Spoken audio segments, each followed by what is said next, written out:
अक्सर हम ट्रैवल करते हैं नई जगहों पर और हर जर्नी का एक्सपीरियंस हमें कुछ नया सिखाता है।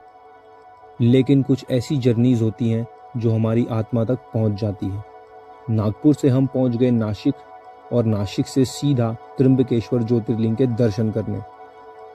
त्रिंबक एक छोटा सा पीसफुल टाउन लेकिन हाई एनर्जी से भरा हुआ, और हो भी क्यों ना, क्योंकि यहीं पर स्थित है एक ऐसा ज्योतिर्लिंग जो ब्रह्मा, विष्णु और महेश तीनों को रिप्रेजेंट करता है। सो पहले दिन हम दर्शन करते हैं ज्योतिर्लिंग के और एक्सप्लोर करते हैं त्रिंबक टाउन। फिर अगले दिन की सुबह के साथ हम निकल पड़ते हैं ब्रह्मगिरी पर्वत ट्रैक पर, वही पर्वत जहां से दक्षिण गंगा कही जाने वाली गोदावरी नदी की शुरुआत होती है। हेलो एवरीवन, स्वागत है आप लोगों का एक नए ब्लॉग में। सो गाइस, ये मेरा नासिक में सेकंड डे है और आज के दिन हम करने वाले हैं ब्रह्मगिरी पर्वत का ट्रैक। सो अभी हमने यहाँ से ट्रैक की स्टार्टिंग कर दी है। हम लोग अप्रॉक्सीमेटली 200 के सीढ़ियाँ करीब हम लोग चढ़ चुके हैं। सो काफ़ी ज़्यादा टायरिंग है। सो अभी आगे चलते हैं और ट्रैक को कंटिन्यू करते हैं।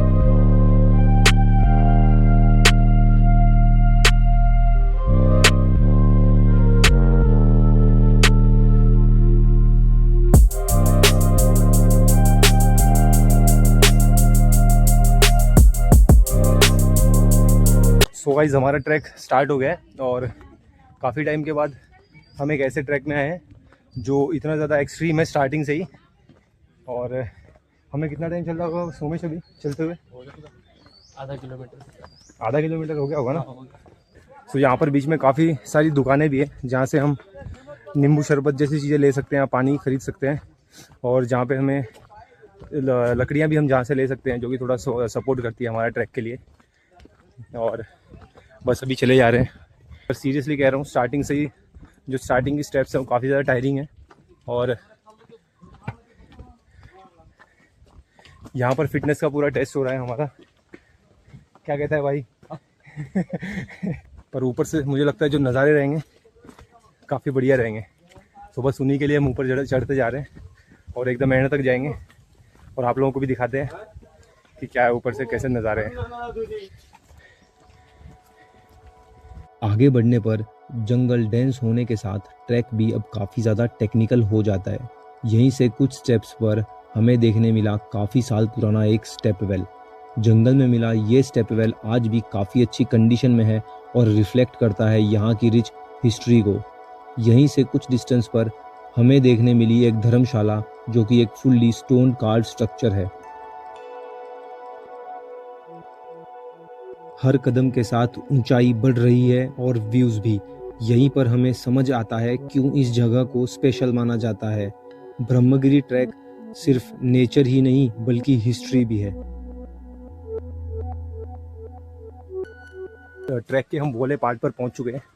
यहाँ पर सपोर्ट के लिए रेलिंग लगी हुई है। सो एज कम्पेयर टू जब हम नीचे चलते हैं तो यहाँ पर काफ़ी ज़्यादा ईजी हो जाता है चलना।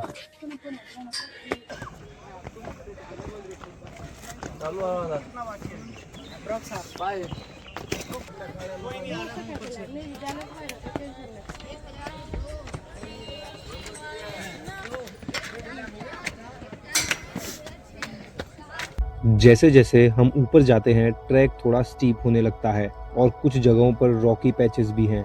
ये पार्ट थोड़ा एग्जॉस्टिंग है, लेकिन यहीं से ट्रैक इंटरेस्टिंग हो जाता है। ट्रैक कंटिन्यू करने पर एक इंटरेस्टिंग स्ट्रक्चर दिखाई देता है, स्टोन कार्व एंट्री गेट। ये गेट सिर्फ एंट्री पॉइंट नहीं, ये इस बात का साइन है कि आप ब्रह्मगिरी पर्वत के हिस्टोरिकल और स्पिरिचुअल जोन में एंटर कर चुके हो। पूरा गेट सॉलिड स्टोन में कार्व किया गया है और इसे देखकर ये समझ आता है कि ये रास्ता सिर्फ ट्रैकिंग के लिए नहीं बल्कि सालों पहले डिवोटीज और साधुओं के लिए बनाया गया था। गेट क्रॉस करते ही ट्रैक का आइकॉनिक पार्ट शुरू होता है, स्टोन में कार्व किए हुए स्टेप्स। ये स्टेप्स माउंटेन में कार्व किए गए हैं और बिल्कुल नेचुरल फील देते हैं।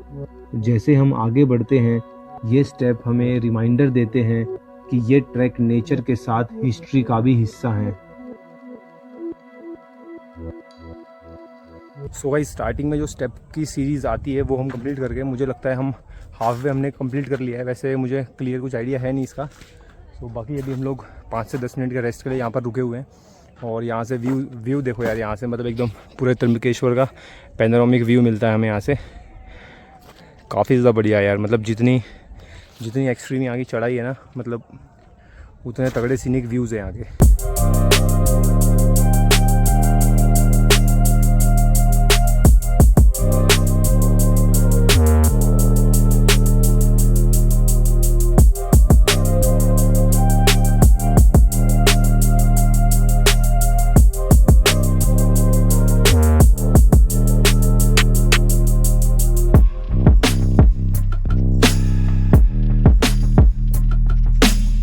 वाइस बैठे हैं अभी हम लोग 5 से 10 मिनट का रेस्ट। और कैसा लग रहा है भाई? बढ़िया लग रहा है। मतलब बंदरों का आतंक है इधर, कह सकते हैं इस हिसाब से। लोगों की चीज़ें, लोगों के नींबू पानी खरीदे हुए सब छीन के भाग रहे हैं। तो जब भी आते हो भाई अपना सामान रखो सेफ। सो गाइस 10 से 15 मिनट के ब्रेक के बाद अभी हमने फिर से ट्रैक स्टार्ट कर दिया है। और पीछे का जो एरिया आपको दिख रहा है, हमने वहाँ पर रेस्ट किया, हमने फ़ोटोज़ लिए और बाकी अभी कंटिन्यू करते हैं। तो जहाँ सो गाइस यहाँ से जो एरिया शुरू हो रहा है वो प्योर ट्रैक है, मतलब यहाँ से जो सीढ़ियाँ थी, जो स्टेयर्स थी वो ख़त्म हो चुकी हैं और हमें सिर्फ अभी ऐसे इस तरीके के कच्चे रास्ते पर कंटिन्यू करना पड़ेगा।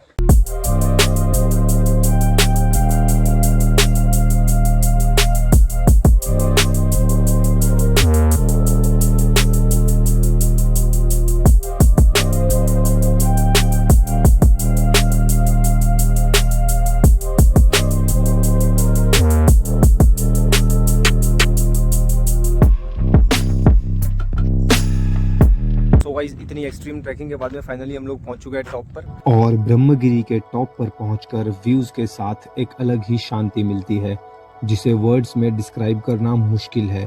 क्लाइंब एक्सट्रीम था पर ये मोमेंट प्राइसलेस, क्योंकि बेस्ट व्यूज हमेशा हार्डेस्ट क्लाइंब के बाद मिलते हैं।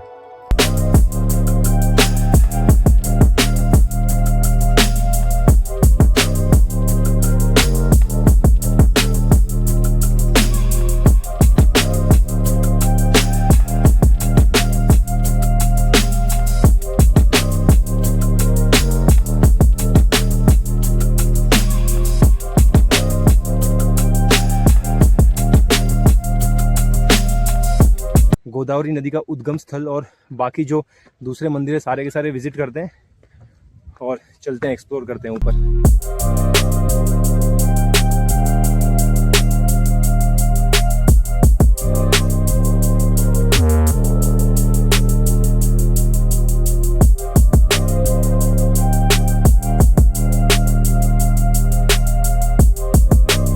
सो गाइज अभी सबसे पहले हमने विजिट किया ब्रह्मगिरी मंदिर, जो कि यहाँ पर मेन टेंपल है और जहाँ से गोदावरी नदी निकलती है।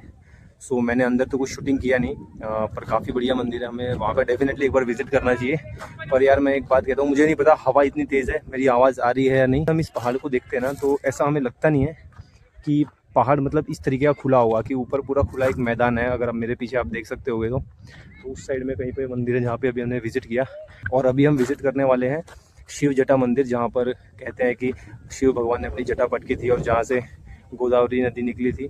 तो अभी हम आगे बढ़ते रहते हैं और चलते हैं आगे, ब्लॉग को कंटिन्यू करते हैं।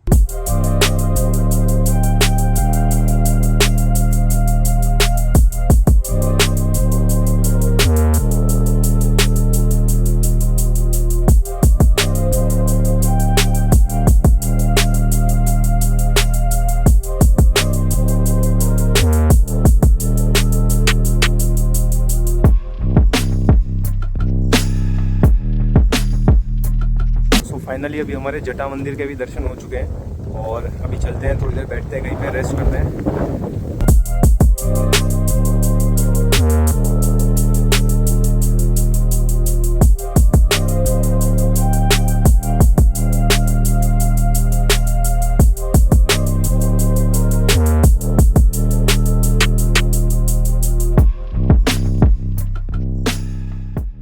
और कुछ टाइम ऊपर स्पेंड करने के बाद अब सेफ एंड स्टडी डिसेंट।